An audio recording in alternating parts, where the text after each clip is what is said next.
Welcome back for another live Mast Cell 360 show. Today we're going to be talking about natural hormone balance and MCAS and tips that can support hormone balancing at any age. I see Marcus is joining us from Texas. If anyone else is hanging up with us live, please feel free to share in the comments where you're tuning in from. We love seeing where everyone is globally. And if you're catching the replay, let us know that as well. We check all the comments. We love interacting with you guys so much. I am happy to be hosting today with Kimberly, a lead practitioner here at Mast Cell 360, and we're going to be talking all things hormone and hopefully have a live Q&A for you guys. Hi, Beth from upstate New York. Thanks for being here with us today. Janet from Asheville. It's great to have you guys with us. Okay, before we get going, some show disclaimers. This presentation is for informational and educational purposes. It is not meant to treat, diagnose, cure, or prevent illness, so be sure to discuss any recommendations with your healthcare provider.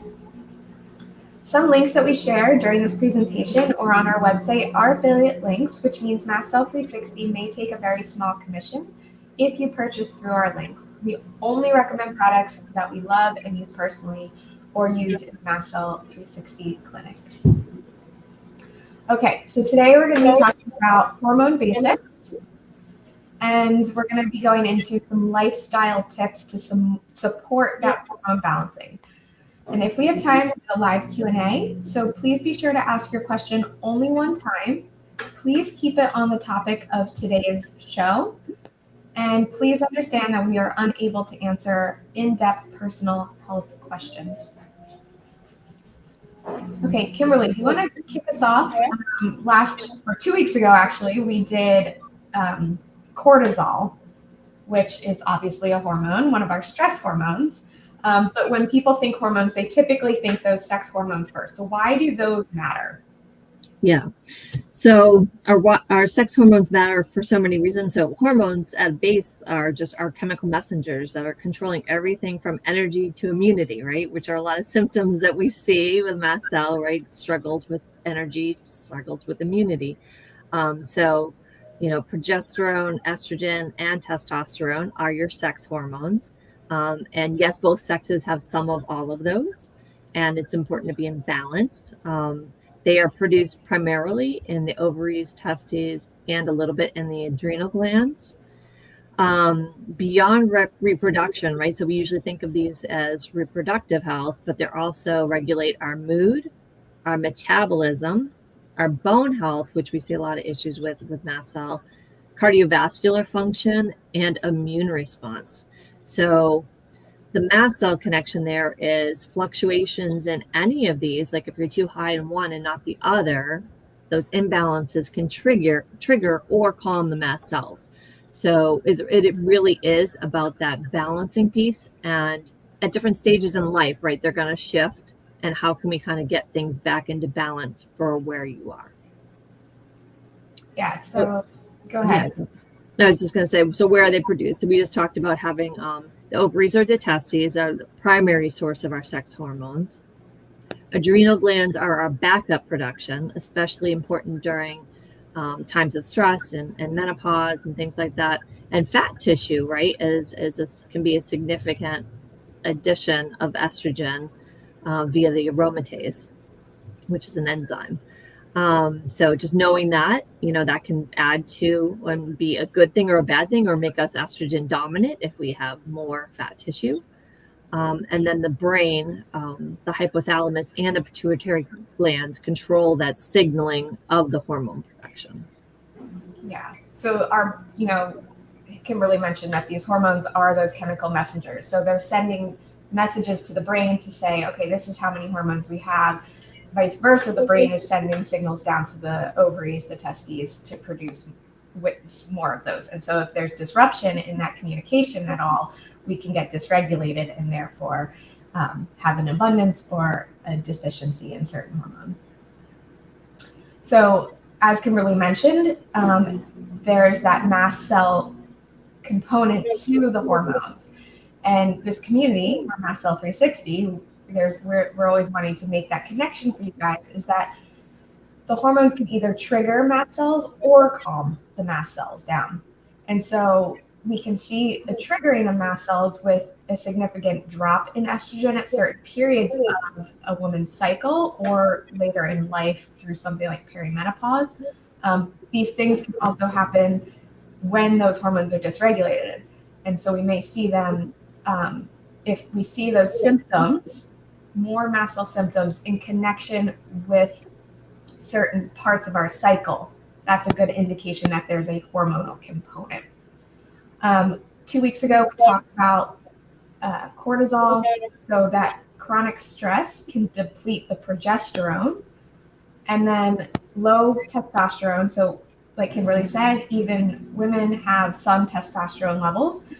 Too low testosterone in both men and women can reduce resiliency, and that affects the immune system, which can trigger the mast cells as them being part of the immune system. Alternatively, they can calm mast cells down. So when we have adequate progesterone levels, we actually see a reduction in a lot of these mast cell symptoms we can see a reduction in mast cell symptoms in certain parts of our cycles monthly. So when estrogen is balanced, this is typically when we see a calming of mast cells down, as well as that optimal DHEA level can help create that stability as well. So just real quick overview again, the basic roles of estrogen are bone density maintenance, cardiovascular protection, mood regulation and cognitive function, skin health and collagen production, and metabolic regulation. So that's what estrogen is doing in your body in addition to being a reproductive hormone. But alternatively, what we often see clinically is estrogen dominance. So Kimberly, do you want to talk a little bit about how the estrogen dominance connects to MCAS? Yeah. So estrogen dominance, it doesn't mean you might not have a lot of estrogen. It might mean you just have a lot in relation to your progesterone or your testosterone, especially the progesterone. So it just might mean that it's more dominant rather than balanced. So I know sometimes people use like, I don't have high estrogen. No, it might not be high, but it might just be dominant, right? So yeah, too much estrogen, progesterone can activate those mast cells and cause more flares.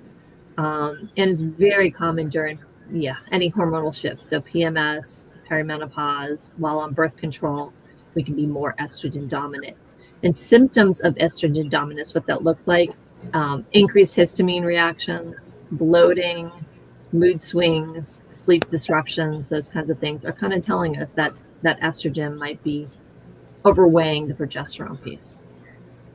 Yeah, and there's kind of like this vicious cycle that once we're estrogen dominant, the mast cells are producing more histamine and inflammatory cytokines, and then it cycles into more estrogen. So we kind of get stuck in a cycle. So removing the trigger of what's causing some of this dysregulation or that hormonal imbalance can be beneficial. So we'll talk a little bit more about those lifestyle and environmental factors that may be contributing to the hormonal imbalance. But the important thing to know here is that yes, hormonal imbalance can trigger mast cells, but it's often a secondary piece as well. So we still have to dig deeper into figuring out why the hormones are imbalanced in the first place. Just similarly to we've said this before, where like people think that histamine's the bad guy. But we need histamine just like we need estrogen. So it's not that they're bad, it's that we really need to find that balance. Just like we bring histamine down, we need to make sure that estrogen's partner, progesterone, is in a good ratio. Okay, you want to go over the basics? Yeah. So going over a little bit over progesterone. So what are the key roles that it plays in our body? So it can have anti-anxiety effects. So it can kind of calm that anxiety piece we see a lot. Anti-inflammatory, kind of quiets things down. Supports quality sleep. A lot of times if people are on progesterone, they kind of take it right before bed to support that sleep piece. Balances your estrogen's effects, so you're trying to get back into balance. Definitely the body likes to be in balance, and supports that healthy metabolism. So we often see if estrogen is again, estrogen doesn't have to be high, but if it's high in relation to progesterone, or if there's a true progesterone deficiency, we see that heightened mast cell activation syndrome or activity. And that can show up like anxiety, insomnia, increased food sensitivities, and then like the flares during PMS. And so there's also this nervous system connection. Like everything we do for stabilization points back to nervous system. How do we regulate the nervous system and make our body feel safe again? And so low progesterone creates an overactive sympathetic nervous system, which we know can trigger the mast cells. And again, this goes back to chronic stress can steal the cholesterol that's needed to produce the cholesterol for cortisol production when we're in chronic stress. And we don't have it to produce the progesterone. Yeah. And somebody's asking, can thyroid throw this off? Yeah, all those hormones, they're all related, right?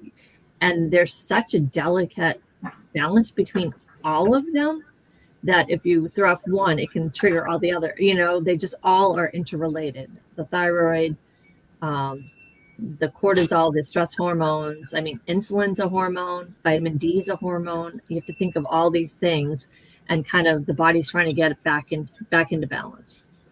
Yeah, and I think the important thing to note there is like the body's designed to heal. We just have to create the environment for it. And so that's where the nervous system piece comes in, and looking at your stressors, and not just, yes, there's the emotional piece of the nervous system, but there's also the physical stressors on the body. So if we can remove some of those environmental triggers that are constantly causing the stress on the body, then we create that environment to come back into balance. Okay, so testosterone for men and women, it can support muscle mass and bone strength, energy and motivation, cognitive function and focus, immune system regulation, and again, metabolic health is closely connected to these sex hormones. So low testosterone can amplify as fatigue and immune dysregulation. In women, we can see a worsening of mast cell activation symptoms, especially in post-menopause. So this is hard when those hormones are all dropping. And then in men, low testosterone correlates with increased inflammation and histamine sensitivity. So low testosterone can lead to mitochondrial dysfunction, which we know is less energy and more mast cell reactions. If we have adequate testosterone, that helps the body handle stress. Because if you think about, for me specifically, exercise, like I think a lot about like men and the ability to exercise differently than women, probably because they naturally have more testosterone. And so,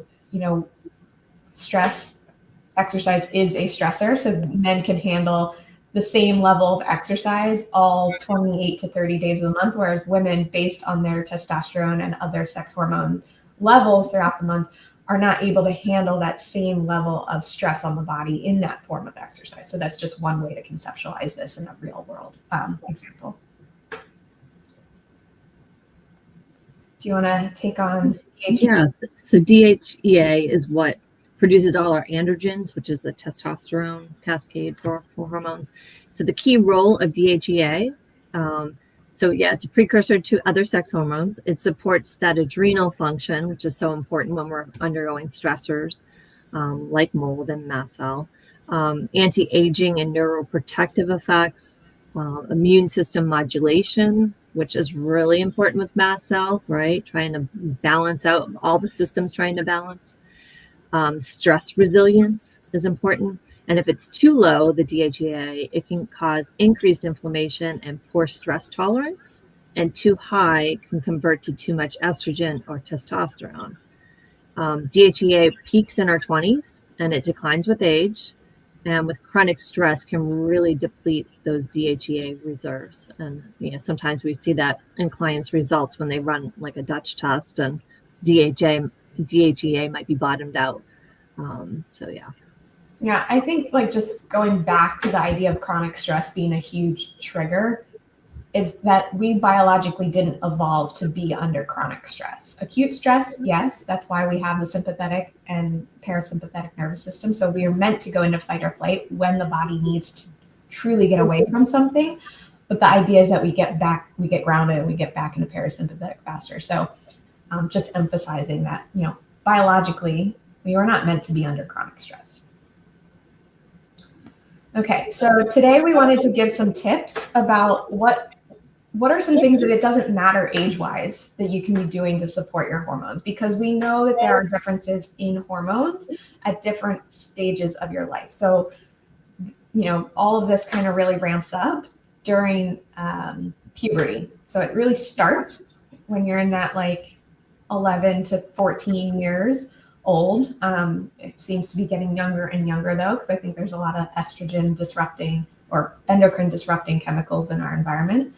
But the peak of our hormone production is really those teen years to the 30s, mid 30s. Hormone levels are at their highest natural levels. When healthy, your cycles, especially in women, should be predictable and regular. We should have good stress resilience, optimal energy and recovery. Again, these fluctuations happen around menstruation. Something to note is that birth control is typical around this age, and that can disrupt the normal hormonal balance. Stress can be high, especially, college, those early years where you're trying to make friends and all of that. That can deplete the progesterone. And that's kind of really the time in your life that you set foundational habits too. So that's important to note, is that you can change those habits at any time, but we're creatures of habit. And so once we have a foundation of this is how I normally behave, it's harder to change. It just takes a little bit more effort. And that can be even harder when you are not feeling well. So anyone who's a parent on this call of a teenager or a preteen, just keep in mind, the more you learn about this for yourself, or maybe you have a child going through this, the more we can implement them to, work on that nervous system regulation, work on their environment, remove those chronic stressors. At this earlier the age, the better they're going to be later in life. And I did see a question about pregnancy. The more you can do preconception, the healthier you're setting it up for your offspring. Okay, do you want to talk about midlife? Yeah, midlife and perimenopause. So our transition years, right? 35 to 55. So what happens? That's a lot of our clients are in that midlife phase where we're having a lot of hormonal fluctuations going on. So hormone swings, fluctuations around before menopause, weight changes, especially around midsection with those hormonal changes. Sleep disruptions are pretty common. So night sweats, insomnia, things like that, affected by the sex hormones.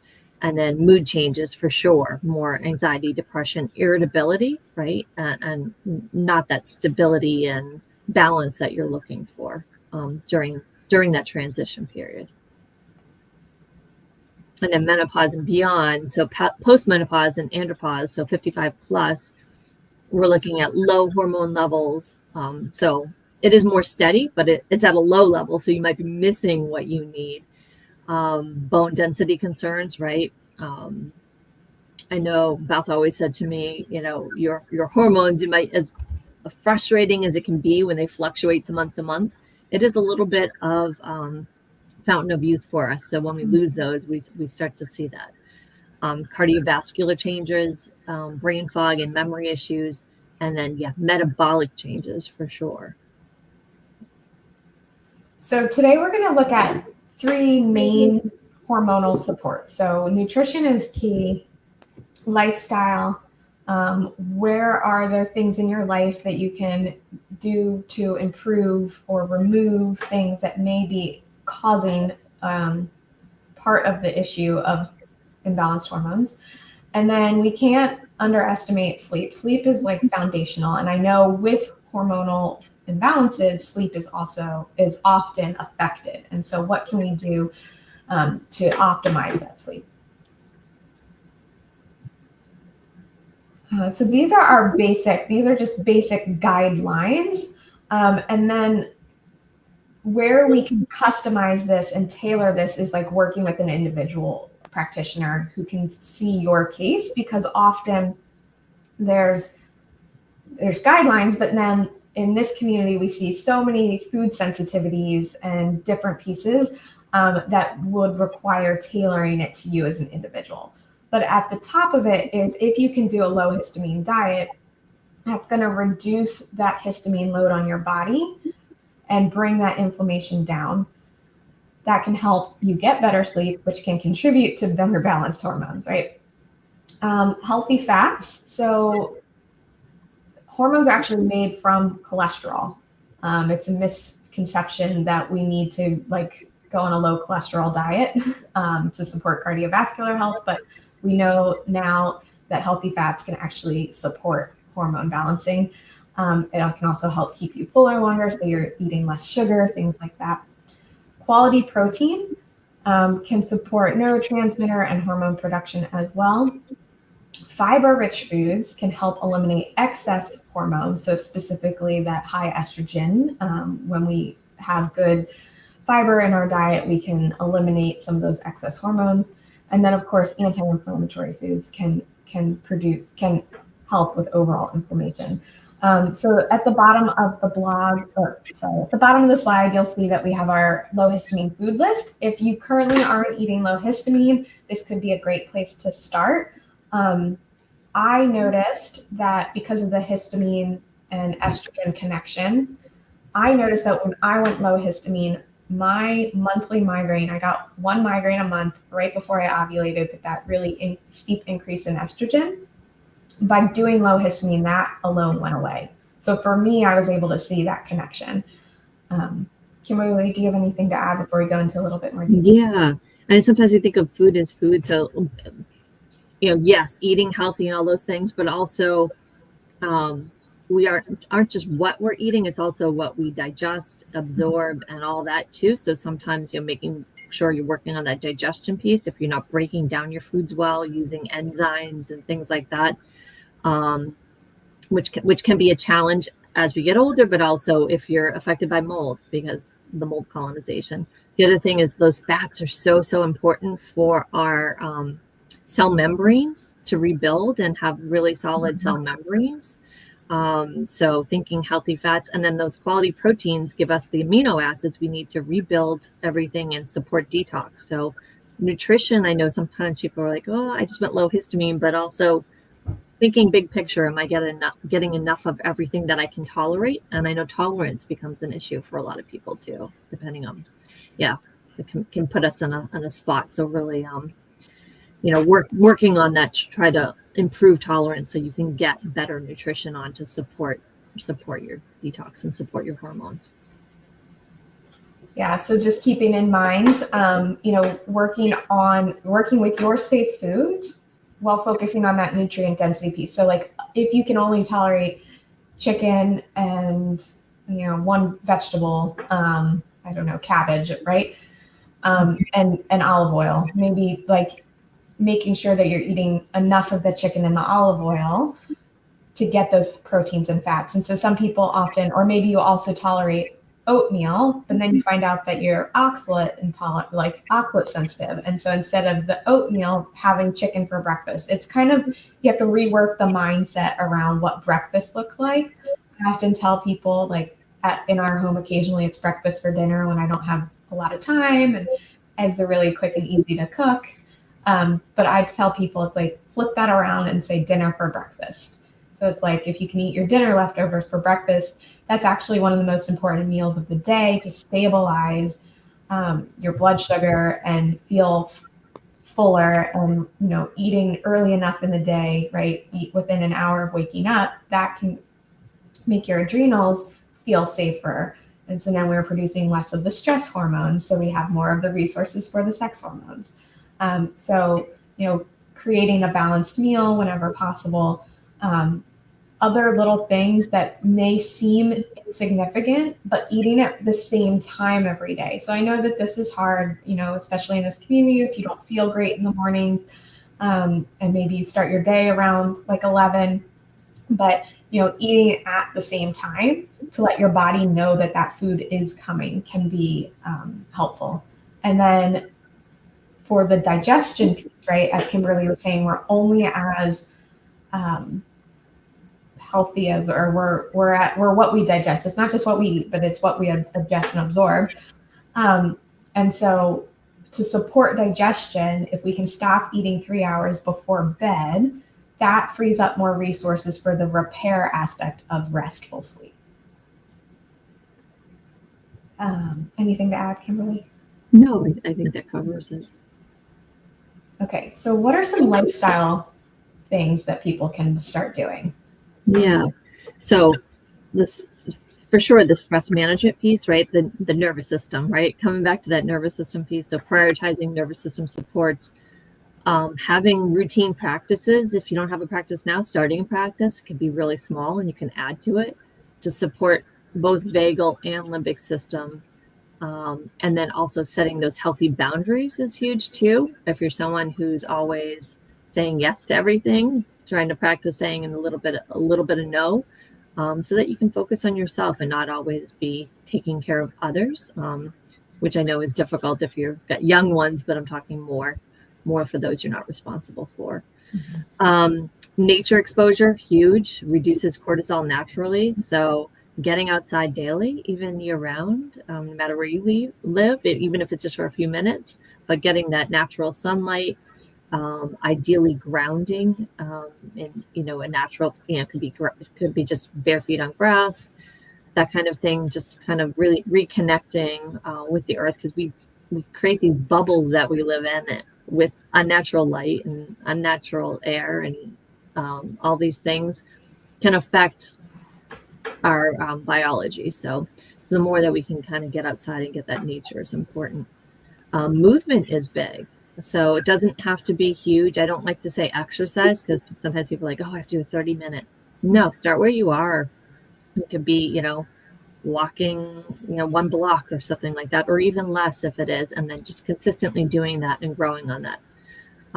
Resistance training supports both testosterone and bone health. So yeah, building muscle is important, especially as you're heading into your older years, and especially for women with the menopause. Gentle cardio improves your circulation and your mood, and it's moving your lymph as well. Know that your lymph system, which is our detox drainage system, doesn't have its own pump. So the only way it moves is through us moving. Mm-hmm. And avoid over exercising, which can be a huge stressor on our body. We might be sort of frustrated and like we feel a good day, and then we overdo it, and then we knock ourselves down for the next day. So kind of slow and steady. Yeah. With the nervous system piece, if you don't know where to begin, we definitely have some past videos that you can check out, but we also have, I'll throw it up here, our nervous system reboot course. So you can find that at mastcell360.com/mastcell-reboot. That kind of gives you like a great starting point, an idea of what's the limbic system, what's the vagus nerve, so you can kind of customize a daily routine for you. Like when we're onboarding new clients, it's like we do this evaluation. It's like, okay, what are you doing for nervous system? And then we break it down. What are you doing for the vagal nerve? What are you doing for the limbic system? So that course really lays it out if you're unable to work with us on a one-on-one basis. And then just with the nature exposure, that first thing in the morning, I think Kimberly mentioned, is really important for setting the circadian rhythm. And so your circadian rhythm is your internal clock, which tells your body when to produce which hormones at what time. So like ideally we want a little bit more cortisol in the morning to get us up and moving. We want that to go down, and at night we want the melatonin to come up, because that's what makes us sleepy. And so by getting natural light at different times of the day, so first thing in the morning is most important, but if you can get in those various times as well, I like to remind people like of that low horizon light. So, who doesn't want to watch the sunset? If you can, watch and enjoy the sunset, it's a great way to end your day. And with the movement, I'm always telling people it's like movement that brings you joy. So like some people like walking with a friend, that's totally enough. Or if it's just a little bit of dancing in your kitchen, putting on your favorite song, like if you have to start there, that is enough, right? But again, doing some movement is better than no movement. So then there's a lot of other these are little things that you can do. And I like to remind people they don't have to be done all at one time. But when you put them all together, so it seems small, changing out your Tupperware from plastic to stainless steel or glass. It seems like a small change. But over time, you're reducing that exposure to those plastics and the toxins like the BPA. Another thing is they're in those paper receipts. So every receipt you get from the grocery store or the gas station, or if you travel a lot and you get the paper plane tickets, those are things that if you can switch to, using your phone for your airline ticket or saying no to a receipt at the grocery store, those are all ways that you can reduce that exposure. And then if you do still use plastic in your home, not microwaving it or heating it up or putting hot foods in plastic. So again, even if you're not ready to spend the money on switching out your Tupperware, even just not heating the plastic is a great way to reduce exposure.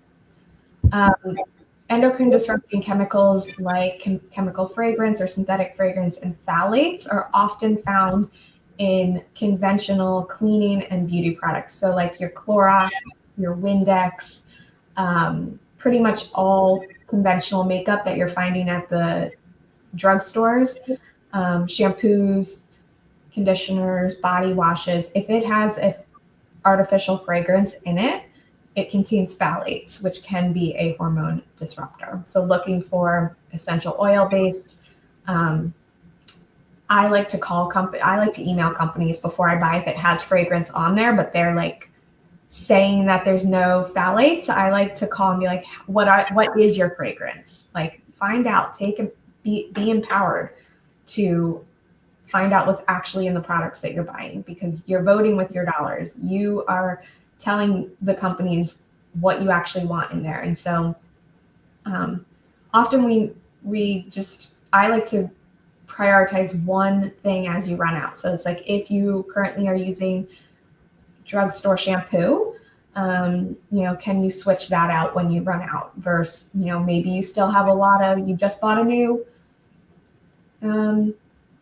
all-purpose cleaning spray and it's still full, right? So switch out the shampoo because that one's almost out. And then when you run out of the thing. But again, it's all the little things added up together are going to reduce that toxic burden on your body. With pesticides, we recommend prioritizing at least the foods on the Dirty Dozen list to reduce that exposure. Depending on where you live, pesticides may be in your water. So water filtration is another way to reduce that. And chlorine is someone asked about the thyroid, right? Chlorine binds to the thyroid hormone receptors. And so that can disrupt that hormone, which then sends different signals to other hormones. So filtering your water, I know it's not on the slide, but that's one thing you can do. And then another one in the kitchen is those nonstick pans. I know it makes cooking so much quicker and easier. I highly recommend, the world is at our fingertips. Go on YouTube, research how to cook with stainless steel. It took us a while, but if you get the pan hot enough that when you put a little bit of water on it, it beads up. It doesn't sizzle right away, but if the water beads up and kind of dances, then you add your fat and it becomes a nonstick pan and non-toxic. So there are ways to cook nonstick with no toxins. Kimberly, do you have anything to add? I know there's a lot, so I didn't want to overwhelm people. I wanted to give some really actionable, doable things that they can do. Yeah. I mean, these are really actionable, doable things, and this all things that I worked on and over time too, right? Just changing habits or switching out a pan at a time. As we're going and kind of fitting it into your budget and what you can do. The really interesting thing is, did you see the study about the golf courses? If you live within a mile of a golf course, there's such high pesticide use that it just is a big link to, I believe it's Parkinson's. So yeah, just how much our environment plays a factor, and I think we're all pretty sensitive to it. Yeah, the air filtration when you live that close, not even when you live that close to a golf course, but yeah, air filtration can be helpful to remove some of those.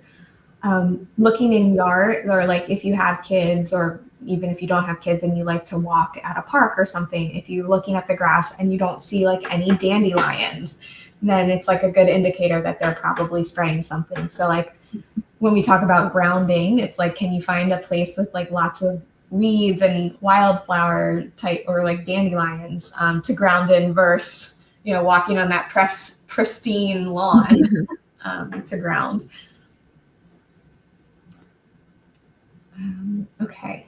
And we can add the part about, mold is an environmental toxin too. And we just know that if you run a real-time lab test for the mold to test in your body, zearalenone is one of the mycotoxins, and it's an estrogen mimic. So a lot of times we do see that estrogen dominance coming from that mold piece. Mm-hmm. So know that too. Yeah. Thank you. I forgot about that.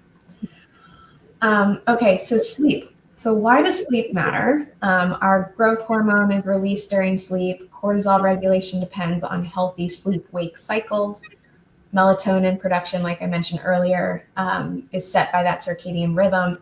It affects the other hormones. And then, of course, like poor sleep worsens insulin resistance and hormone imbalances. So just think about like on days that you don't sleep well, I don't know about you, but normally the next day I like make worse food choices. I just am like, I'll just get something with a little bit of sugar or eat more fruit because it's going to give me that quick burst of energy because I'm feeling tired. And then I'm like choosing to just eat the sweet thing instead of like that protein, fat, I'm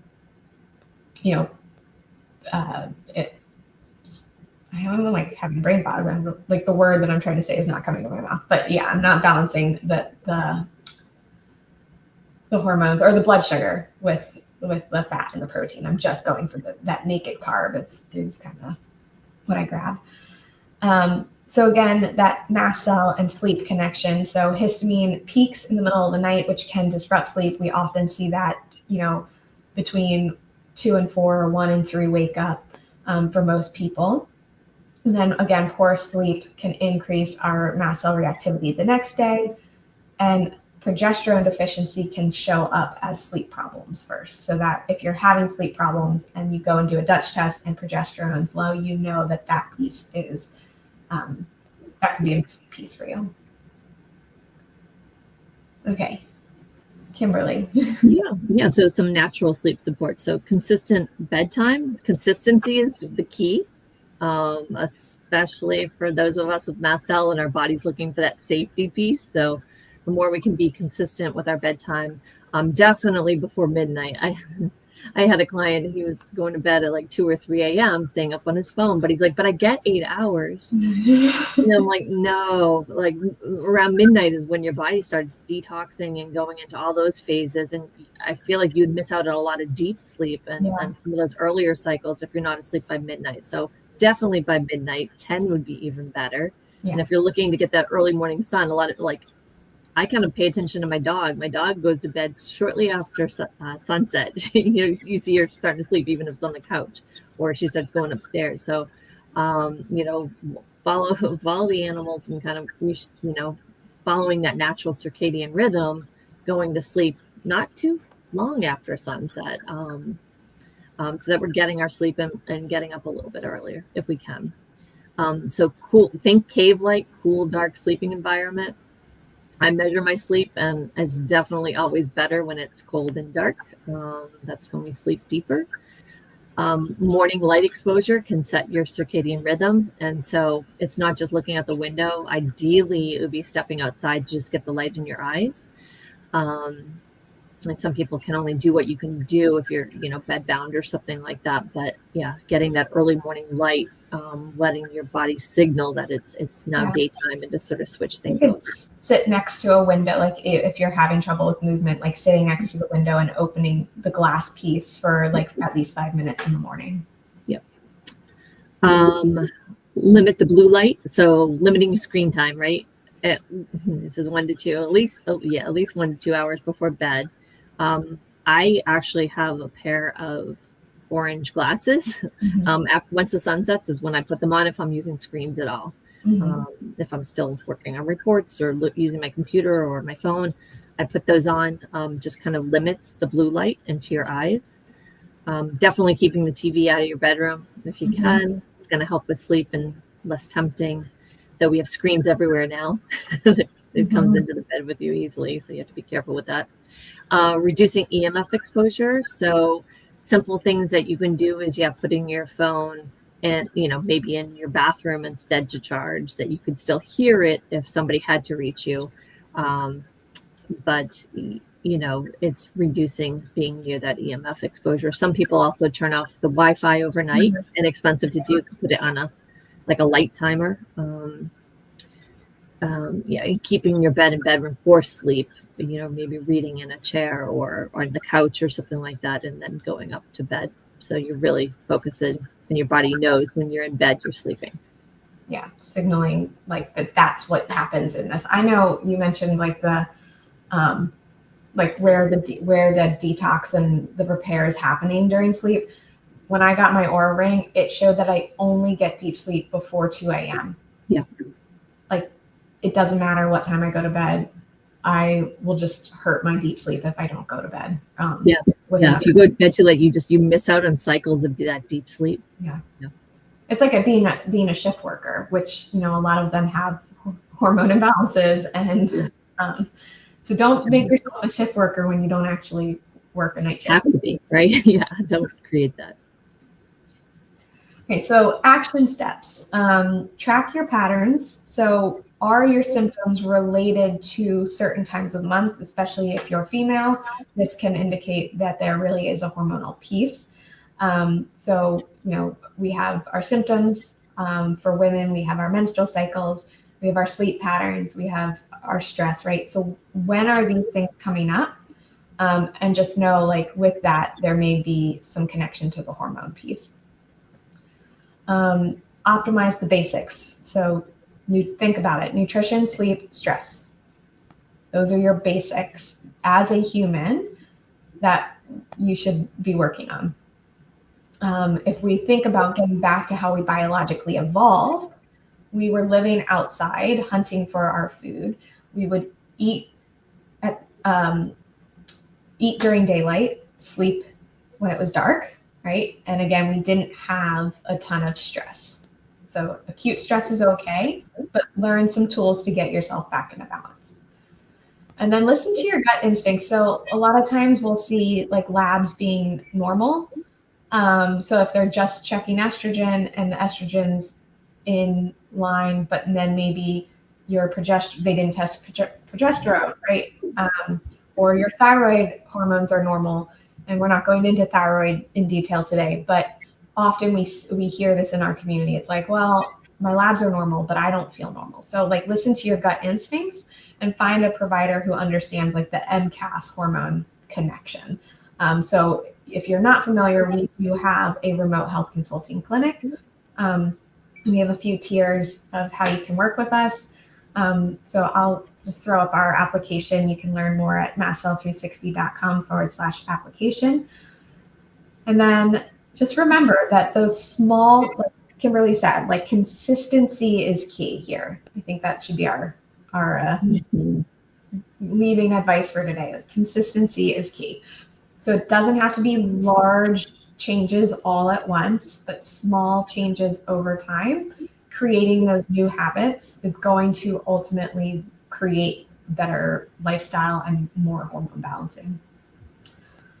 And then the patience aspect is also key, because hormone changes can take 3 to 6 months to show effects. And so it can be hard when we want, our society is immediate reaction, right? That's what we really, really want. And it can be hard to come to peace with, okay, what I'm doing now, let's see, it's June. So July, August, September. So this is before I got into the MCAS and mold world, I was working with women pre-conception. And I was if you want to get pregnant by this date, this is when you need to be doing all those changes. And it was at minimum 3 months before we wanted to really ramp up like what we were eating hormone to balance those hormones and removing those endocrine disrupting chemicals. So yeah, minimum of 3 to 6 months to actually see those effects. So being patient can be really annoying, but really important to just remember as you're making these lifestyle changes. Anything to add? I just agree with that. It just, all of this mast cell healing, I mean, that takes patience too. Yeah. It's not just hormones. Yep. All right. So let's go into our Q&A. Let's find that.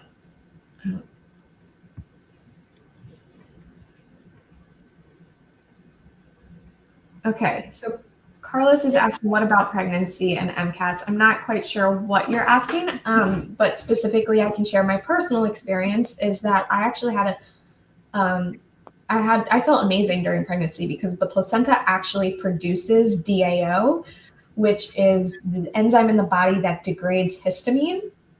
And so if you do a lot of the things we talked about today, like work on the anti-inflammatory diet, remove those endocrine disrupting chemicals from your lifestyle, find movement that you enjoy, reduce your stress, those are all going to support the process of conceiving. And then once you conceive, like I said, I felt amazing during pregnancy because my immune system downregulated as someone with autoimmune conditions. And then I think not knowing at the time the piece about DAO, but again, your placenta produces DAO, which lowers histamine in the body. So it is possible to have a healthy pregnancy in MCAS. What I didn't know at the time was that mold passes through the placenta and breast milk. And so I wish that I had known that. I may have detoxed mold earlier, but we do the best we can with the knowledge we have at that time. And so personally, I only have one child because I chose to prioritize my health and detoxing mold before having any more children. So just some things to keep in mind. Okay, Kimberly, what about high progesterone and low estrogen with MCAS? Do you see that clinically? Yeah, I do see that. I have some clients who are higher on the progesterone. So again, it's an imbalance, and you're going to want to be more in balance. But yeah, that is something that we see and can shift things the other way. Okay. Natalie's asking, is leptin issues with chronic inflammatory response syndrome related to amylase enzyme and estrogen dominance? How do these relate to retaining fat and toxins and causing mast cell flares? So leptin's a hormone too. It's a hormone that comes from your fat for signaling around satiety and whether you need to eat more or not.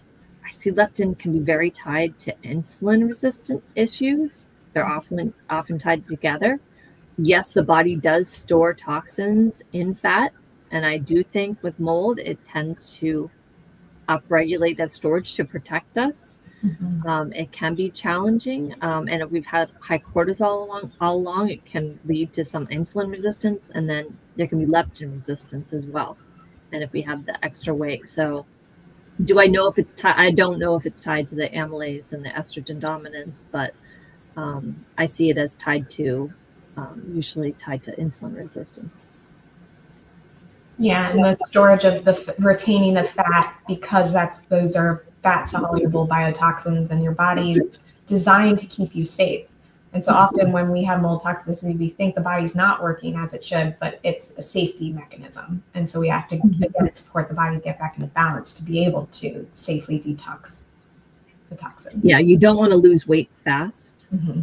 If you know you have mold on board. And I don't think a lot of times it won't let you lose it fast. Yeah. So it sort of holds on to it a little bit and can be a little more challenging, but it's trying to protect. Yeah. Does DIM lower estrogen dominance? And if so, how? I have seen it help detox the estrogen metabolites is usually what it does. And another one, yeah, I'm going to say another one clinically used for estrogen detoxification is the calcium diglucarate. Yes. So you can talk to your medical providers if that's indicated for your case. Okay.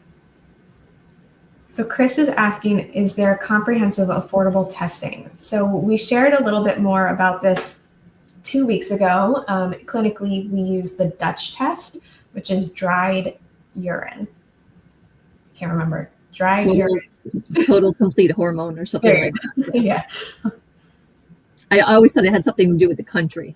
Dutch test. Oh. But it's a dried urine test. Yeah. And we can throw a link in for you because you don't need a practitioner to order that test. And what I like about that test is often a practitioner will do a one-time blood test, and that's just what your hormones circadian, like, follows that circadian rhythm and changes throughout. So the dried urine test is at home test, and you're doing it 4 or 5 times in a 24-hour period, and it's going to show you the pattern instead and how they're fluctuating with each other. Mm-hmm. But then, there is also blood testing. So you can test, if you're testing progesterone, you want it to be after you ovulate. So just keeping that in mind, if you're looking for like the affordability of having it covered by insurance, talk to your provider about like the timing of it and making sure it's after ovulation. So then it gets into, if you're not regularly ovulating, that in and of itself is a sign that there's a hormonal imbalance. So similarly, Marcus is asking if there's a test for estrogen dominance. So yes, looking at the Dutch hormone, it would be a great option. Okay. SH on YouTube, menopause sent her into anaphylaxis, unable to take progesterone, only spray estrogen.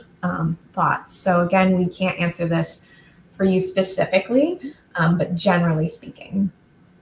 Yeah, it sounds like some kind of shift happened. A major imbalance that happened. That's the body not feeling safe, and yeah, there could be probably a lot more layers going on as well. Yeah, if you haven't looked at mold, make sure you look at mold. Mm-hmm. Don't miss it. Okay. Natasha is asking, why does DHEA levels not rise in some people despite supplementation? Yeah, I'm not sure. If somebody's supplementing directly DHEA, I mean, unless the body is using it and taking it to and maybe the body's using it all, right, to produce the androgens it needs to produce. Is what I'm wondering about, is what I would think the direction I would go in. Yeah. And then similarly, Scott is asking, what about high DHEA and low DHEA? So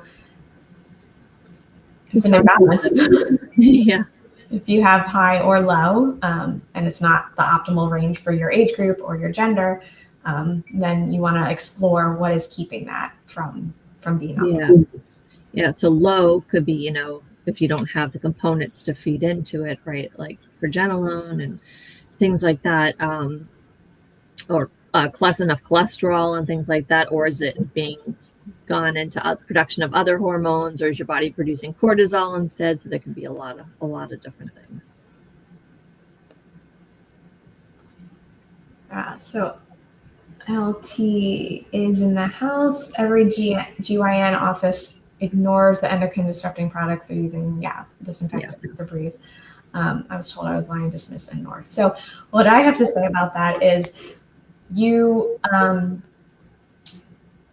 when you go into doctor's offices, and if you're paying them, they're doing the service, so you can always fire them. And if they're not making you feel safe, they're probably not the right provider for you. And you don't have to agree with everyone. So yeah, mast cell is so misunderstood, and just our sensitivities around scents, especially things like Febreze. I'm like, even now, I wouldn't like Febreze. Finding, seeing if you can find a practitioner that maybe aligns better with what you need. Even talking to them before you go in, like, hey, this is like a scent-free environment that I could go into. Yeah. So Paul is saying, what if you keep reacting to almost all foods, even on low histamine, only 3 foods right now? How do we improve the food for nourishing, right? So we have to regulate the nervous system piece in order to feel safe enough to introduce more of the nourishing foods, especially when we've gotten down so low. And so stabilizing the mast cells with supplements or medication, and while working on the nervous system would be kind of what we see clinically when foods get really low. And working on your environment if there's mold, because sometimes I see that with, like, if we're in mold, the body just keeps losing more tolerance. It's trying to let you know. So making sure you're looking at all those angles. Great point. Interesting. I don't know the answer to this one, Kimberly. Is it common that cholesterol levels rise in menopause? Makes sense that it would. Like, we're making less estrogen, right? And less progesterone. It could also be with age, I'm thinking. We could have higher cholesterol levels if our liver's not working as well and kind of clearing things. But I haven't heard it specifically about menopause. I have heard it with aging now. Mm-hmm. Both sexes.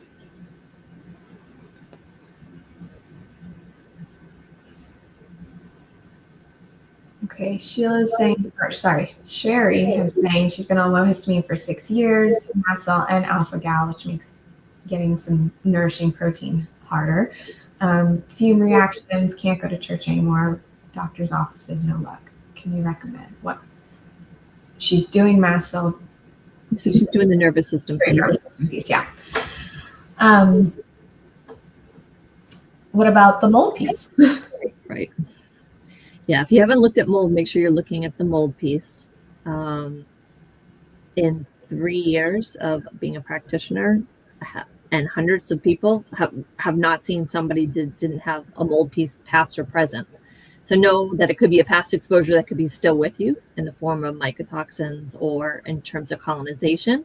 But it's also worth looking at your environment too if you do test positive. Yeah. So I'm seeing a lot of questions about ceramic pots and pans. The non-stick ones that have the ceramic coating, often underneath those are still like the heavy metal type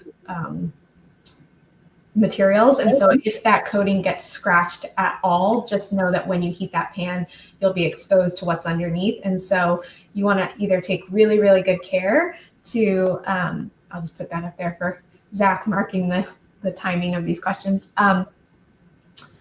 So just either take really, really good care of that pan, or just know that if it gets scratched, it's time for a replacement. Yeah, definitely check your pan. I mean, I use ceramic, but yeah, I'm always checking them. If they're going to be scratched up at all, I would not use them. Yeah. Okay, Kimberly, we're almost out of time. Is there anything else you saw come in that we should get to? Some great questions. Asking about an eat course for balancing hormones of mast cell. I'm like, oh, that's interesting. Interesting idea. Yeah, we're definitely thinking about it. Let's just throw that out there. Nothing in the works at the moment from us, at least. But something that's been talked about. Yeah, definitely been talked about. We know it's. And all I will say is, like, start where you are. You know, if you have mast cell and you haven't checked mold, check the mold. If you have mast cell, you already did check the mold in your body and in your environment, and you haven't done the nervous system piece, do the nervous system piece. If you've done all that and there's still some things going on, start looking at, say, a Dutch test or something like that to balance if it's some hormonal symptoms going on. Yeah.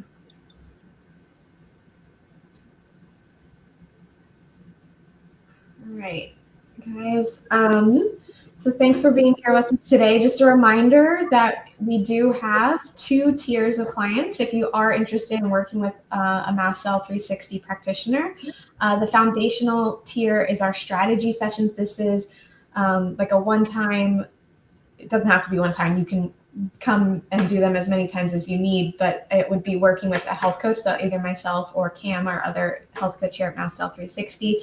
This is great if you're just kind of new to the area, haven't tried a low histamine diet yet, haven't explored mold yet.